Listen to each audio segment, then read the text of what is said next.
Kamala Harris spoke before the National Association of Black Journalists. She answered questions. She didn't use any racial slurs. It was jarring. She didn't tell any stories of someone becoming black or whatever the case may be. And Kamala Harris accomplished two important things at this event. Number one, she sat and answered questions, which MAGA has insisted she won't do, even though she's done it a little bit. She should do it more, I agree. But she did something that they've been saying she doesn't do. And she once again presented an incredible contrast to what we saw when Trump sat down with the NABJ. As a reminder, here's the disastrous moment from Trump's NABJ interview when he said the following about Kamala Harris's race. She was always of Indian heritage, and she was only promoting Indian heritage. I didn't know she was black until a number of years ago when she happened to turn black, and now she wants to be known as black. So I don't know, is she Indian or is she black? She has always identified as a black woman. She went to a historically black college. I respect either one, but she obviously doesn't, because she was Indian all the way, and then all of a sudden she made a turn and she became a black person. Just to be clear, sir, do you believe that she is... I think somebody should look into that too when you ask continue in a very hostile, nasty tone. It's a direct question, sir. Do you believe that Vice President Kamala Harris is a DEI hire, as some Republicans really don't have said? know. I mean, I really don't know. Could be. There are some, and there are plenty. She became black, as he likes to say. So that was Trump with the NABJ. For contrast, here's Kamala Harris explaining why she believes the economy is in better shape now than it was 4 years ago. You'll notice she doesn't talk about the crash of 1929. She doesn't use the words Marxist, socialist, fascist, and communist as slurs. She doesn't weigh in on the changing ethnicity or race of other people. She just kind of soberly explains her view of why she thinks the economy is doing better now than when she and Biden took over. Voters are better off now than they were 4 years ago. Are they better off now than they were 4 years ago? So when we came into, well, first of all, let me just say it is good to be with the National Association of Black Journalists, and I thank you for the work you do and that your members do every day. It is very important that we ensure that this organization and your members always have the resources and the platforms to deliver the voices that must be heard. So I thank you for hosting me today. 4 years ago, when we came in during the worst unemployment since the Great Depression. We came in during the worst public health epidemic in centuries. We came in after the worst attack on our democracy since the Civil War. And a lot of it due in large part to the mismanagement by the former president as it relates to COVID and obviously January 6th. And we had then a lot of work to do to clean up a mess. As of today, we have created over 16 million new jobs, over 800,000 new manufacturing jobs. We have the lowest black unemployment rate in generations. We have invested in small businesses, and they're to the benefit of many people, but including black small businesses, some of the highest rate of creation of new black small businesses in years. We have done the work of capping the cost of prescription medication for our seniors for issues like insulin. And again, I'm speaking to the black journalists who care about all people, but in particular, I'll talk about the impact on black people, where we know black folks are 60% more likely to be diagnosed with diabetes. And we have now finally capped the cost of insulin for our seniors at $35 a month. So listen. Right-wing pundits continue to say, oh, she can't answer questions. She's inarticulate. She can't express herself clearly. Trump can't even coherently explain how a tariff works. Now, you don't have to agree with Kamala Harris that the situation is as she describes it. I would ask of you, find contradictory data. But you don't have to agree with that. Or you could say, I don't agree with the philosophy that she's espousing here for how the economy should be approached.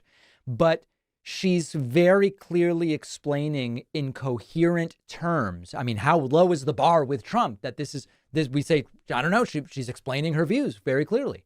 And of course, she didn't accuse anybody of changing their race. She didn't use any slurs. She didn't attack the interviewers. The topic of the story of supposed undocumented Haitian migrants supposedly eating cats and supposedly eating dogs in Springfield, Ohio, did come up during this interview. And Kamala Harris took it seriously, and she didn't make it a joke, and she didn't take any low blows. She said, you've got to understand the meaning of your words when you have such a big platform, as does Trump and as does J.D. Vance. Vice President, I want to move to Springfield, Ohio, and what's happening there. We've seen school closures, parents worried about their kids leaving the home because of racist conspiracy theories that I won't repeat here, but they have been repeated by leaders on the Republican side, President Trump, former President Trump, and Vice Presidential nominee J.D. Vance.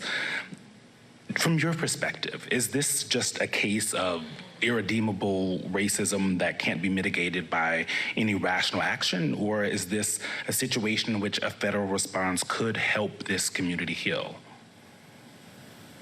There's a question of resources and... Well, no, I'll let you finish and then I'll speak. No, please. It's a crying shame.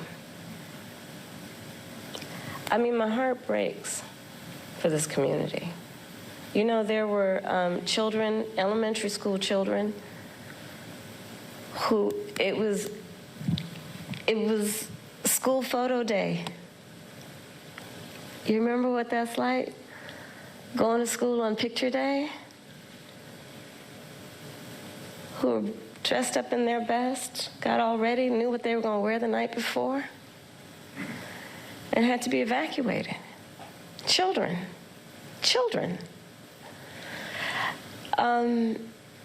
A whole community put in fear. And I'll say a couple things about it. One, you know, I learned a long time ago in my career, having a background as a prosecutor, when you have these positions, when you have that kind of microphone in front of you, you really ought to understand at a very deep level how much your words have meaning. I learned at a very young stage of my career that the meaning of my words could impact whether somebody was free or in prison. Taking the issue extraordinarily seriously, showing what's at stake, and really, you know, she touched on the economy coherently. She touches on the Springfield, Ohio cats and dogs fiasco clearly. The topic of I guess we would call them anti-abortion deaths. I don't even know what we call them. Deaths due to abortion bans. She brought that issue up during this interview. Understand what is happening in our country. Over 20 states have passed what I call Trump abortion bans because I understand how we got here. Yep. The former president handpicked 3 members of the United States Supreme Court with the intention they would undo the protections of Roe v. Wade. They did as he intended, and in state after state, laws have been passed criminalizing healthcare providers. I don't know if anyone here has heard most recently the stories out of Georgia. Mm-hmm. Tragic story about a young woman who died because it appears the people who should have given her health care were afraid they'd be criminalized. Yet again, speaking empathetically about the critical issues facing voters in November. Kamala Harris addressed Republicans who mock her for how she laughs. Before we conclude, Madam Vice President, the joyful warrior has been used to describe your campaign. You didn't see that just a minute ago, though. Okay, I'm back to my joyful part. And your opponent and Republicans have at times weaponized you laughing in campaign ads, for example. Why is joy important to you to insert into this election? And what do you make of Republicans using that as a way to suggest that you're not a serious candidate? Well, sometimes I think, and I'll say to whoever the young people are who are watching this, there are some times when your adversaries will try and turn your strength into a weakness. Don't you let them. Don't you let them. I find joy in the American people. I find joy and optimism in what I see to be our future and our ability to invest in it. I find joy in the ambition of the people. I find joy in the dreams of the people. I find joy in building community. And finally, Kamala Harris explaining she spoke to Trump after yet another failed assassination attempt against him. Completely normal reaction she seems to have had. Have you spoken to him? I have. And earlier today, I assume? Yes. How'd that go? You want to give us some intel? Sure. I checked on him to see if he was okay. Yeah. And I told him what I have said publicly. There is no place for political violence in our country. I am in this election and in this race for many reasons, including to fight for our democracy. And in a democracy, there is no place for political violence. We can and should have healthy debates and discussion and disagreements, but not resort to violence to resolve those issues. So, is MAGA now satisfied that Kamala Harris has done a major television interview or two and has now sat with the NABJ, which Trump did previously, and they said, oh, Kamala Harris won't even sit with them. She now did. Are they now satisfied? No, they're not. They're not satisfied because she used a voice that they said was an affected voice. The other line is, well, she got far easier questions from the journalists than got Donald Trump. Well, one of the differences was that she didn't react to the questions by calling people nasty. She didn't use racial stories nor start making wild allegations about people's changing ethnicity such that it required the journalists to say, well, hold on a second. What on earth are you talking about? So remember, they will never be satisfied.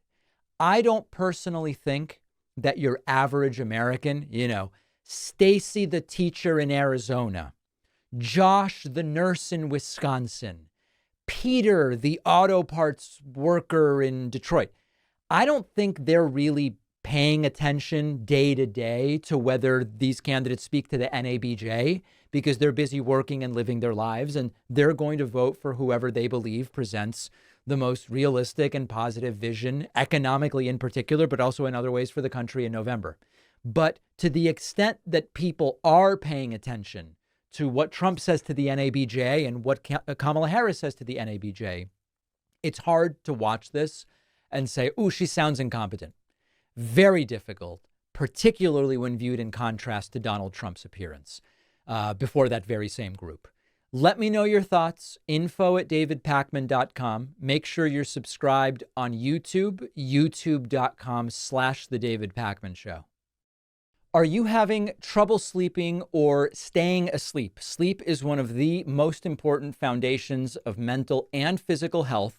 And our sponsor, Beam's formulation called Dream, is a delicious nighttime hot cocoa drink with melatonin, clinically proven to help you fall asleep faster and stay asleep longer. Melatonin can also help correct circadian rhythm disturbances, get your sleep schedule back on track, for example, in jet lag situations.